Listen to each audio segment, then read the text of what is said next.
கருத்துக்களையும் இணையிலிருந்து அகழ்ந்தெடுத்து வந்து இங்கு தர காத்திருக்கும் அன்பு சகோதரி எதிரணியுடைய தலைமை பேச்சாளர் வள்ளிபாபு அவர்களுக்கும் மற்றும் அவரை தொடர்ந்து பேச வந்திருக்கும் அவர் அணியை சார்ந்தவர்களுக்கும் வள்ளுவர் சொல்லியிருக்காரு, இன்னா செய்தாரை ஒருத்தம் அவர்கள் தான நன்மையும் செய்துவிடல். அதனால அந்த திருக்குறளை மனதில் வைத்து எதிரணியை சார்ந்த அத்தனை பேருக்கு அத்தனை நன்றி இணைய செஞ்சிருக்குது. அதையே தொடர்பு கொண்டார். 1000 நல்ல விஷயங்கள் இருக்கிற இடத்தில் ஒரு சில எதிர்மறைகள் இருக்கத்தான் செய்யும். அதற்காக நீங்க தவறுன்னு சொல்லிட முடியுமா அப்படின்னு கேட்டு என் தரப்பில் பேச வந்திருக்கும் தோழமைகளுக்கு என்னுடைய அன்பு கலந்த வணக்கம். தன்னுடைய நாகரிகமான பேச்சாலும் நளினமான நடைமுறை பாவனையினாலும் இணையத்தின் மூலம் இன்று அனைவரின் இதயங்களிலும் அமர்ந்து கொண்டு பட்டிமன்றத்தில் மிகச்சிறந்த நடுவராக வளம் கொண்டு கொண்டிருக்கும் என்னுடைய அன்பு சகோதரர் சீர்த்தி மதிவாணன் அவர்களுக்கு என்னுடைய அன்பின் வணக்கம். இணையத்தின் மூலம் அனைவருடைய இதயத்திலும் இடம் பிடித்திருக்கும் அன்பு சகோதரர் சீர்த்தி மதிவாணன் அவர்களுக்கு என்னுடைய இதயம் கலந்த வணக்கம். உண்ட மயக்கும் தொண்டனுக்கும் வரும் அப்படின்பாங்க. உண்ட மயக்கும் தொண்டனுக்குத்தான் வரும், இந்த தமிழ் தொண்டனுக்கும் வராது என்பதை நிரூபிக்கின்ற வகையில் மிகவும் மகிழ்ச்சியோடும் ஆரவாரத்தோடும் புத்துணர்ச்சியோடும் வீற்றிருக்கும் என்னுடைய தமிழ் சொந்தங்களுக்கு, இணையத்தின் மூலம் கிடைத்த தமிழ் சொந்தங்களுக்கு என்னுடைய பணிவு கலந்த வணக்கம்.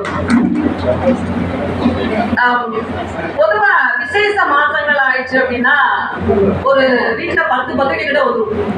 எந்த விசேஷத்துக்கு போறது அப்படின்னு சொல்லிட்டு எல்லாருக்குமே ஒரு சந்தேகம் வந்துடும். உடனே வீட்டுல அந்த குடும்ப தலைவரோ குடும்ப தலைவியோ இருப்பாங்க. 10 பத்திரிகை எடுப்பாங்க. முதல்ல ஒரு 5 பத்திரிகை பார்ப்பாங்க. இதுக்கு முன்ன பின்ன நம்ம ஏதாவது செய்ய வேண்டியது இருக்கா, பாக்கி இருக்கான்னு பார்ப்பாங்க. பார்த்துட்டு சரி இது 5க்கு நமக்கு செய்முறை இல்லை, இந்த எண்ணத்தை நம்ம காலம் போயிடுச்சு, இந்த நம்ம பிள்ளை எடுத்தாக்க போய் செய்ய போது 5 பத்திரிகைக்கு தள்ளி வச்சிருவாங்க. அடுத்து ஒரு 2 பத்திரிகை எடுப்பாங்க. 10ல் 2 அடுத்த 2 பத்திரிகை பார்க்கும்போது இது நம்ம பையன் வழி பொம்பளை பிள்ளை வழி சொந்தம் கூட படிக்கிற பையங்க காலேஜ் பண்ணிங்க, அதனால பையன் போய்விட்டும், பையனோ பொண்ணோ போய்விட்டு முடிவு பண்ணிக்குவாங்க. அடுத்த ஒரு 2 பத்திரிகை 7 பத்திரிகை போயிடுச்சா அடுத்த 2 பத்திரிகை எடுத்து பார்ப்பாரு.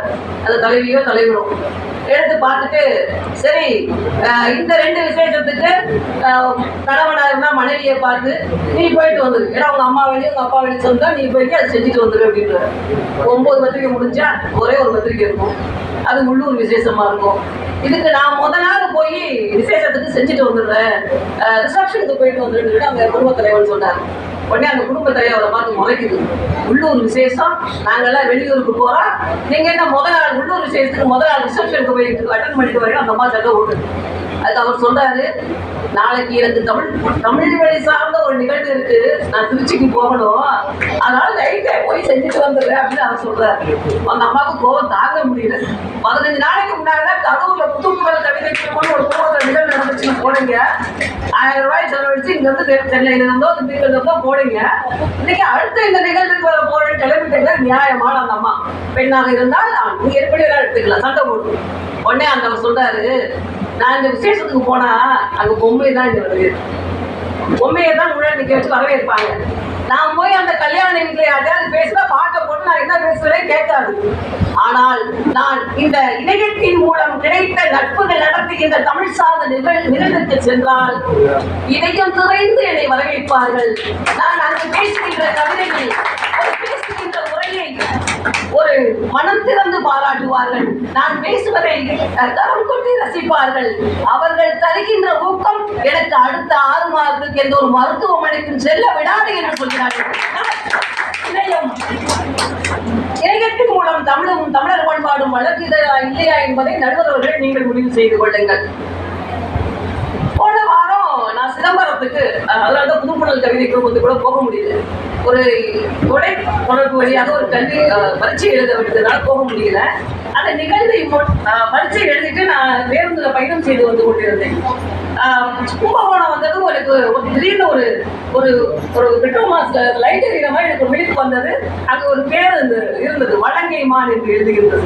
வலங்கைமானது எனக்கு அண்ணன் ராமவேல் முறையீட்டின் மூலம் அறிமுகம் அவருடைய ஞாபகம் வந்தது.